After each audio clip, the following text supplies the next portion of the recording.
Puis je vis descendre du ciel un ange qui avait la clé de l'abîme et une grande chaîne dans sa main. Il saisit le dragon, le serpent ancien, qui est le diable et Satan, et il le lia pour 1000 ans. Il le jeta dans l'abîme, ferma et scella l'entrée au-dessus de lui, afin qu'il ne séduisît plus les nations, jusqu'à ce que les 1000 ans fussent accomplis. Après cela, il faut qu'il soit délié pour un peu de temps. Et je vis des trônes, et à ceux qui s'y assirent fut donné le pouvoir de juger. Et je vis les âmes de ceux qui avaient été décapités à cause du témoignage de Jésus et à cause de la parole de Dieu, et de ceux qui n'avaient pas adoré la bête ni son image, et qui n'avaient pas reçu la marque sur leur front et sur leurs mains. Ils revinrent à la vie, et ils régnèrent avec Christ pendant 1000 ans. Les autres morts ne revinrent point à la vie jusqu'à ce que les 1000 ans fussent accomplis. C'est la première résurrection. Heureux et saints ceux qui ont part à la première résurrection. La seconde mort n'a point de pouvoir sur eux, mais ils seront sacrificateurs de Dieu et de Christ, et ils régneront avec lui pendant 1000 ans.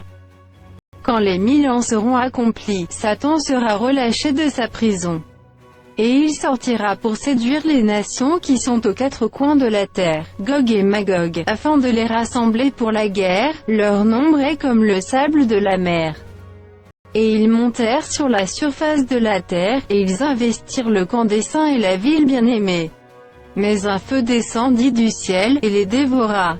Et le diable, qui les séduisait, fut jeté dans l'étang de feu et de soufre, où sont la bête et le faux prophète. Et ils seront tourmentés jour et nuit, au siècle des siècles. Puis je vis un grand trône blanc, et celui qui était assis dessus.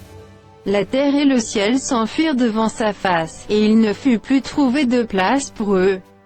Et je vis les morts, les grands et les petits, qui se tenaient devant le trône.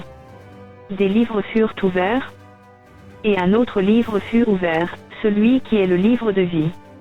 Et les morts furent jugés selon leurs œuvres, d'après ce qui était écrit dans ces livres. La mer rendit les morts qui étaient en elle, la mort et le séjour des morts rendirent les morts qui étaient en eux, et chacun fut jugé selon ses œuvres. Et la mort et le séjour des morts furent jetés dans l'étang de feu. C'est la seconde mort, l'étang de feu. Quiconque ne fut pas trouvé écrit dans le livre de vie fut jeté dans l'étang de feu.